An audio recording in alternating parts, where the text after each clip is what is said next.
Kita lanjut bahas PTT Dunia Maradewa episode 201. Oke lah, gak usah banyak bang. Kita langsung masuk aja ke pembahasan.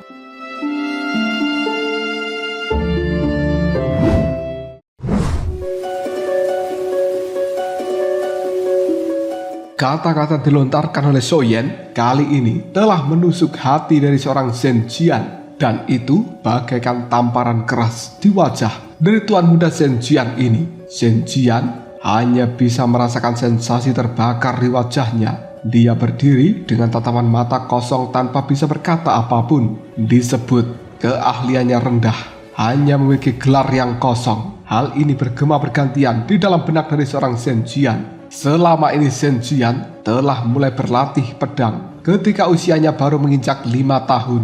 Dan dia telah mendapatkan pemahaman tentang teknik pedang pada usia 10 tahun. Dipuja-puji sebagai seorang jenius yang jarang terlihat di dalam keluarga Zhen selama 10.000 tahun. Bahkan telah menerima bimbingan pribadi dari pemimpin keluarga Zhen yang tak lain merupakan ayah dari Zeni.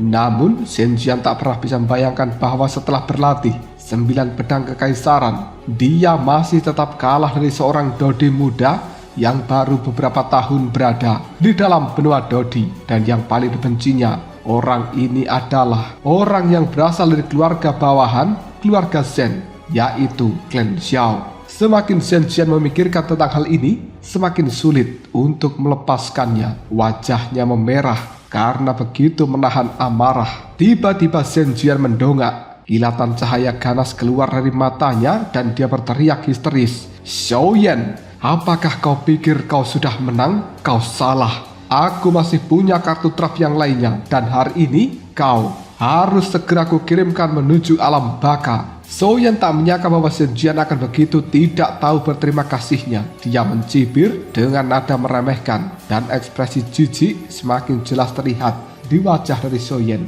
Namun ketika Soyen mengingat instruksi dari Zeni pada saat itu, Soyen tidak punya pilihan selain menekan keinginan untuk melenyapkan Zhen Jian. Dan kemudian dia perlahan berkata, "Di antara beberapa jenius yang tak tertandingi yang pernah aku temui, kau adalah yang paling tidak berharga. Demi menjaga wajah dari kakak Zeni, aku tidak akan melenyapkanmu hari ini. Maka dari itu manfaatkanlah kesempatan ini baik-baik untuk tidak berbuat masalah lagi." Setelah berbicara seperti itu, Soyen tak lagi memperhatikan Zhen Jian.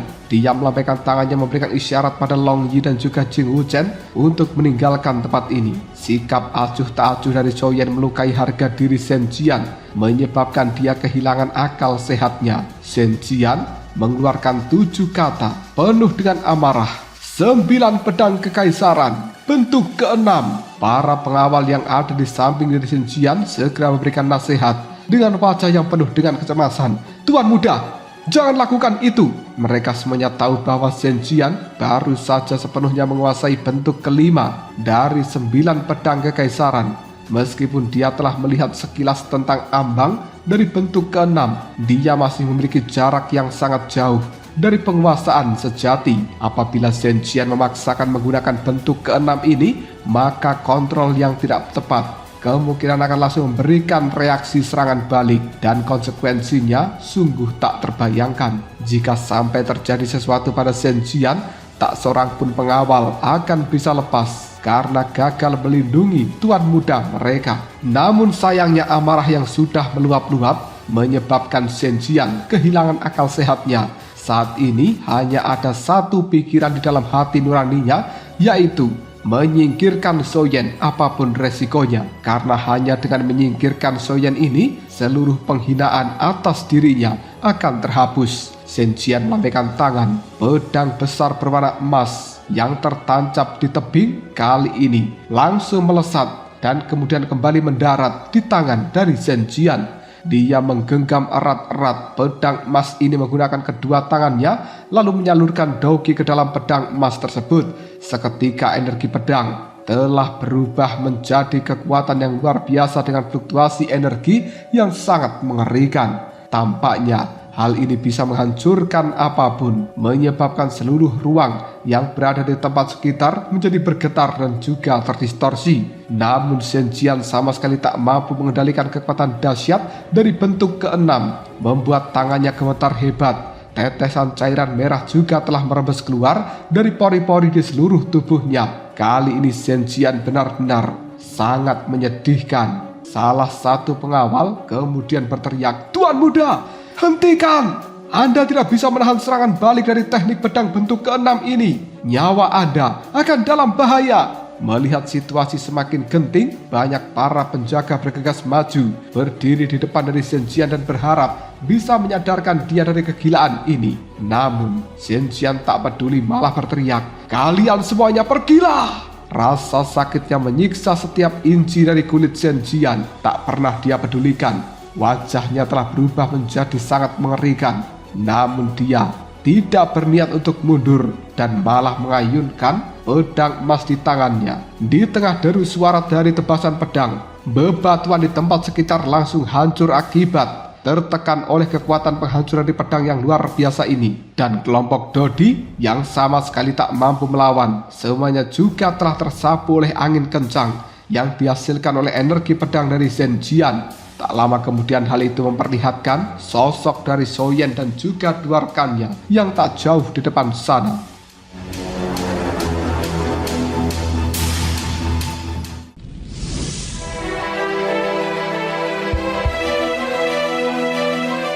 Merasakan adanya energi pedang yang telah mendekat, niat amarah luar biasa terpancar dari dalam pandangan mata Zhou Yan yang kemudian dia berkata, "Karena kau begitu tidak tahu berterima kasih, maka aku akan mengabulkan permintaanmu." Zhou Yan melangkah sambil mengayunkan pedang berat kuno api surgawi. 1000 kaki tanpa bayangan telah sekali lagi dilepaskan. Hal itu menimbulkan sebuah tekanan yang sangat besar. Kemudian bergerak maju untuk melawan bentuk keenam dari pedang milik Shen Jian ini. Tubuh dari pedang berat kuno api surgawi telah diselimuti kekuatan api. Abu-abu biru membawa dauki yang sangat menakutkan, membuat udara sekitarnya menjadi langsung terbakar.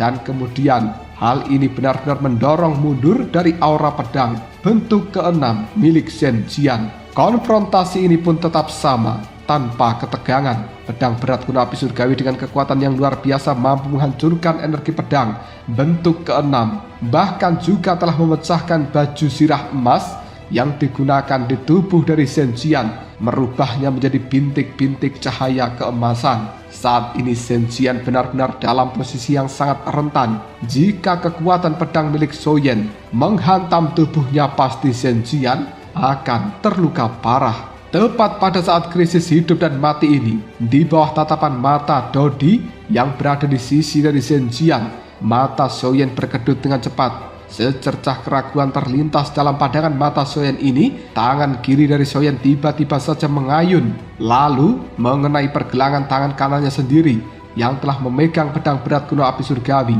Dan pada saat yang sama, hal itu telah menyebabkan pedang kuno api surgawi yang telah melesat melewati sisi dari Shen Jian, terbang secara miring ke arah luar yang kemudian diar, pedang milik Zhou Yan itu menancap pada tebing yang ada di belakang Shen Jian, menghancurkan bebatuan yang ada di sana dan juga mengaduk kabut kuning yang merupakan debu untuk menutupi langit. Semua orang tersentak jika Zhou Yan tidak memukul tangannya sendiri, dan apabila kekuatan dari pedang itu menghantam tubuh Shen Jian, mungkin Shen Jian juga akan langsung berubah menjadi debu. Meskipun begitu, gelombang energi dari pedang berat kuno api surgawi masih menghantam dada dari seorang Shen Jian. Hal itu juga membuatnya terlempar jauh sambil memuntahkan cairan merah, lalu terjatuh di tanah dan meringkuk karena kesakitan. Rasa sakit ini adalah pertama karena dia memaksakan menggunakan bentuk keenam dan telah menyebabkan adanya reaksi serangan balik. Kemudian dia juga telah terhantam oleh gelombang energi dari pedang berat milik Zhou Yan. Luka Shen Jian saat ini bisa dikatakan sangat parah. Energi melonjak liar dari dalam tubuhnya, menggerogoti jantung dan juga organ-organ dalamnya, membuat Shen Jian merasa seolah-olah bahwa dia akan meninggoy pada hari ini. Namun, apa artinya cedera fisik jika dibandingkan dengan suasana hati yang sudah putus asa? Meskipun Shen Jian belum sepenuhnya menguasai teknik keenam atau bentuk keenam dari 9 pedang kekaisaran, apa yang baru saja dia tampilkan merupakan versi yang belum sempurna dari bentuk keenam itu. Perbedaan yang cukup besar dibandingkan dengan bentuk keenam yang sebenarnya, namun kekuatannya juga jauh lebih besar daripada bentuk kelima, sehingga Shen Jian bahkan sempat berharap bisa mengalahkan Zhou Yan. Tapi Shen Jian tak pernah menyangka bahwa dia masih gagal dan bahkan masih bisa dikalahkan oleh Zhou Yan hanya dalam 1 kali serangan saja. Tatapan mata Shen Jian terlihat kosong. Dia merasa bahwa kesombongannya selama ini hanyalah sebuah lelucon. Dia benar-benar patah semangat dan seluruh keengganannya berubah menjadi sebuah keputusasaan yang tak berdaya. Shen Jian bahkan tidak pernah bisa mengalahkan Zhou Yan yang kekuatan mereka juga sama-sama berada di puncak bintang 4 Dodi. Bagaimana mungkin seorang Shen Jian bisa layak menyandang sebuah gelar jenius tak tertandingi? Dan bagaimana mungkin dia pantas menjadi penerus dari pemimpin keluarga Shen di masa depan nanti? Shen Jian merasa bahwa hati pedangnya yang telah dia kembangkan dan juga dia latih dengan susah payah selama bertahun-tahun untuk kali ini hancur berkeping-keping. Segalanya kehilangan makna, hidupnya berubah menjadi kelabu. Para pengawal dari Shen Jian dengan cepat berkumpul membantu Shen Jian untuk berdiri dan kemudian memasukkan pil obat penyembuhan ke dalam mulut dari tuan muda ini. Pandangan mata dari para pengawal itu penuh dengan kekhawatiran yang kemudian mereka berkata, "Tuan muda, Tuan muda, Tuan muda, apakah Anda baik-baik saja?" Namun Shen Jian sama sekali tak menunjukkan rasa terima kasih.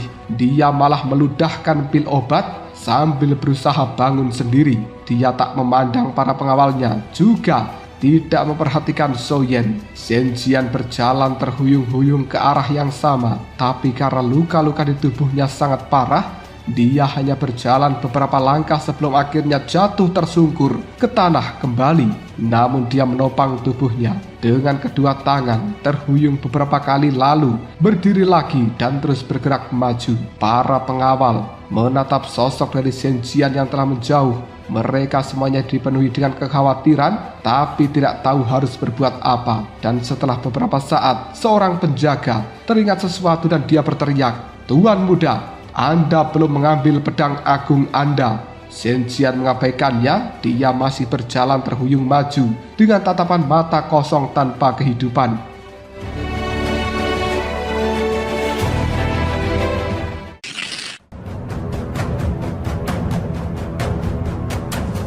Penjaga itu terdiam sejenak. Dia kemudian mengambil pedang besar berwarna emas dan mengejar Shen Jian dengan hormat menyerahkannya. "Tuan muda, ini adalah pedang Anda." Shen Jian tertawa. Dia mengulurkan telapak tangannya untuk mengambil pedang emas itu, lalu mendongak ke arah langit. Air mata kini telah muncul dan menetes pada pipinya. Dia mengatakan dengan putus asa, "Aku telah mendalami teknik pedang semenjak kecil. Namun hari ini aku dikalahkan berulang kali.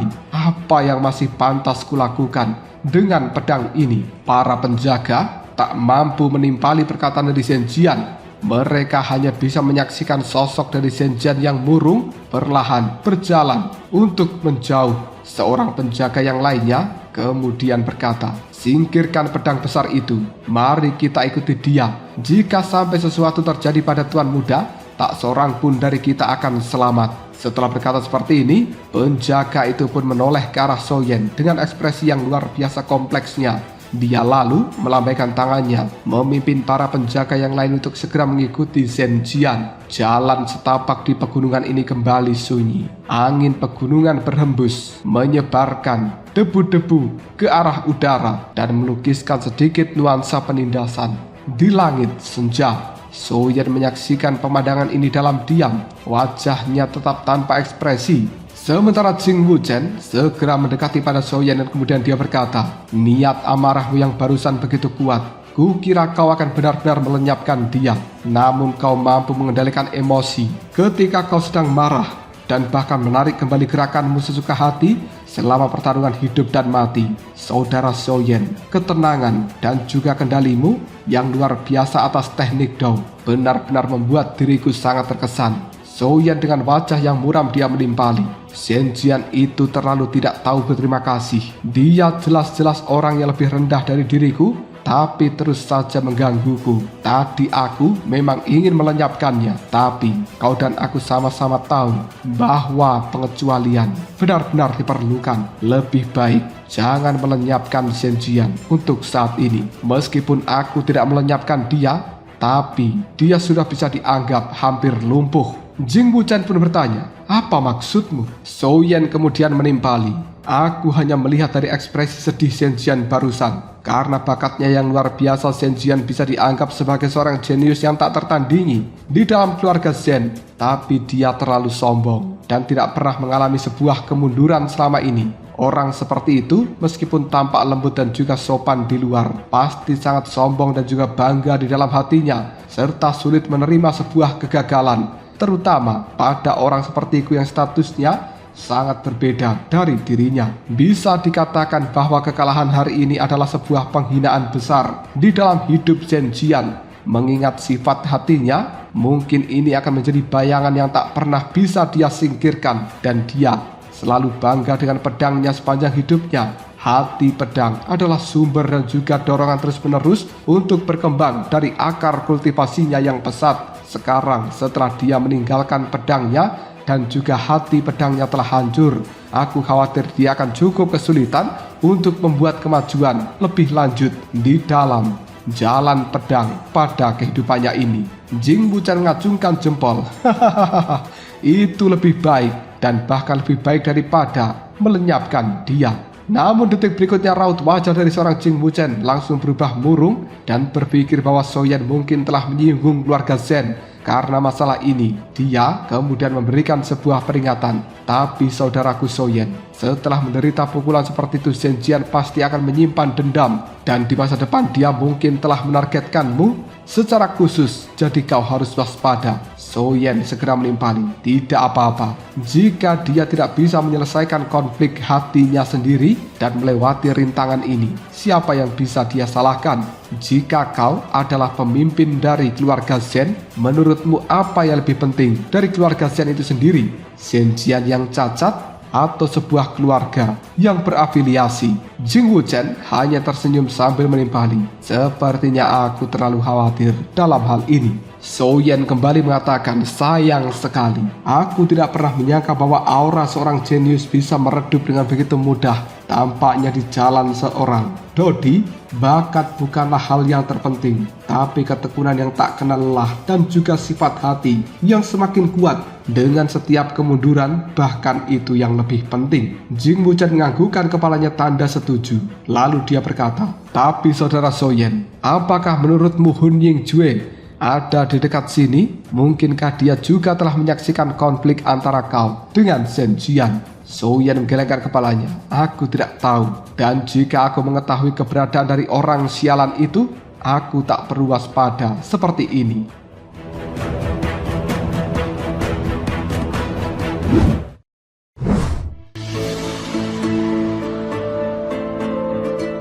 Setelah berkata seperti itu, pandangan mata Souyan melihat ke arah bulan merah dan dia berkata kembali, namun kurasa tidak mungkin dia ada di dekat sini. Lagi pula dia hanya bisa memblokir deteksi dari kekuatan jiwaku. Masih sangat sulit baginya untuk menyembunyikan sosoknya dalam jangkauan pandanganku. Tadi ada banyak orang di sini dan jika dia mengamati dari jarak dekat, dia akan mudah terdeteksi. Jadi kurasa dia tidak ada di dekat sini. Jika aku adalah Hun Yingjue, setelah melihat Shen Jian dan juga kelompoknya tiba, aku pasti akan menjauh dari pandangan semua orang dan mengamati situasi. Karena jalan di depan terputus, tidak perlu khawatir kehilangan jejak kita. Dan dia bisa duduk santai serta menyaksikan para harimau yang sedang bertarung.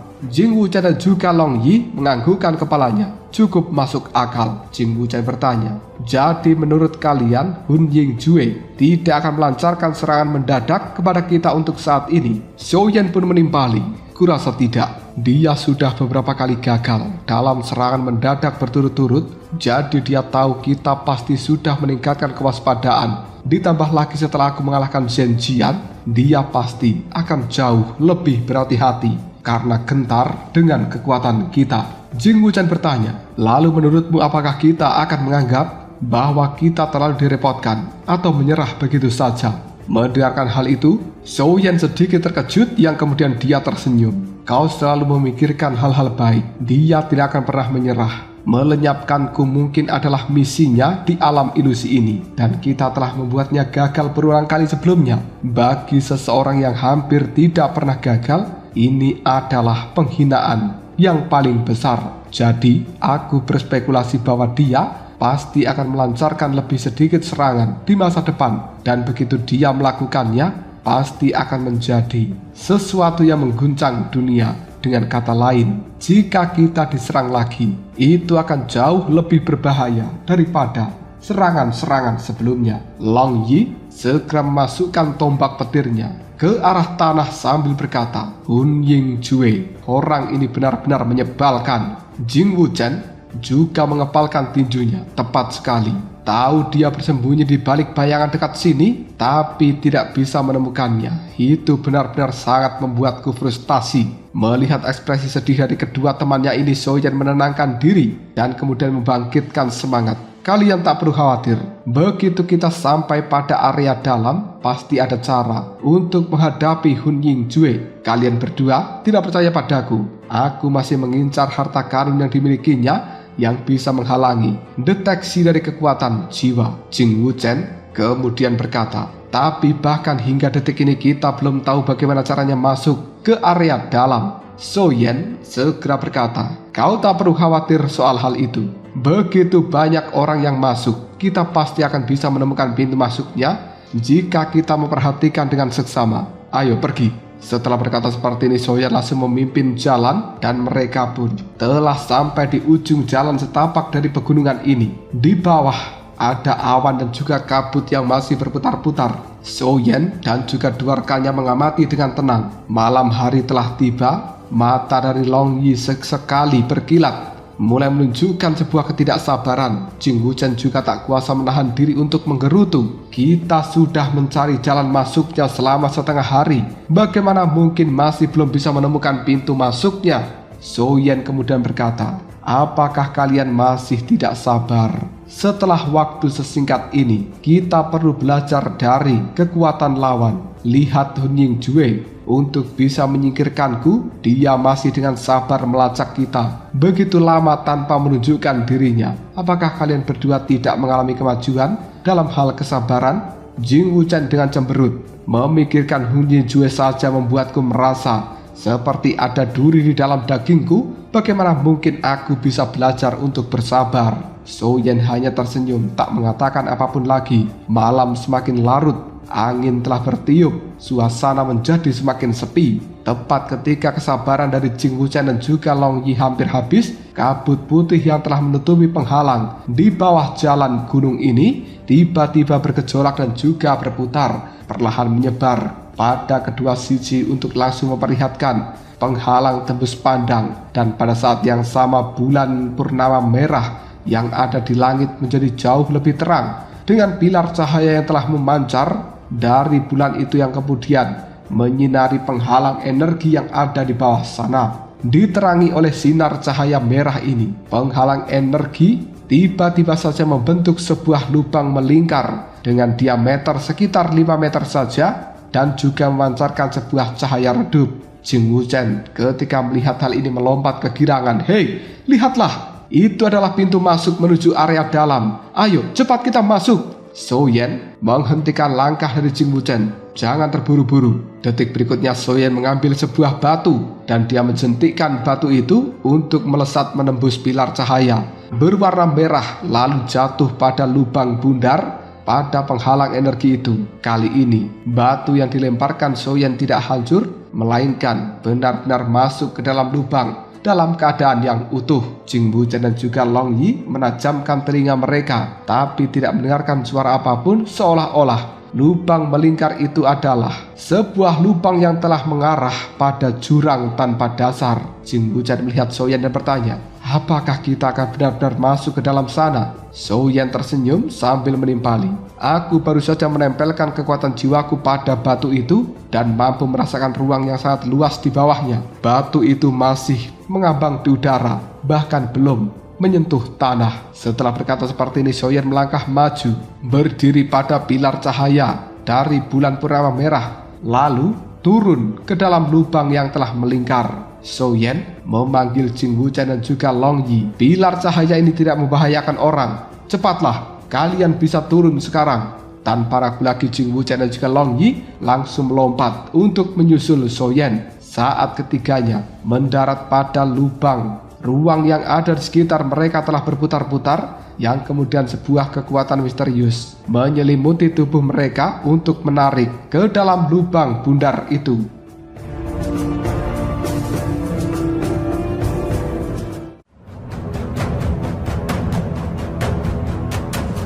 Lalu, apakah yang akan terjadi selanjutnya? Mungkinkah Xiaoyan dan juga Long Yi serta Jing Wuchen akan diteleportasi ke bagian dalam dari alam ilusi ini? Jika kalian penasaran, tunggu aja jawabannya di next video. Ngobrol Sob.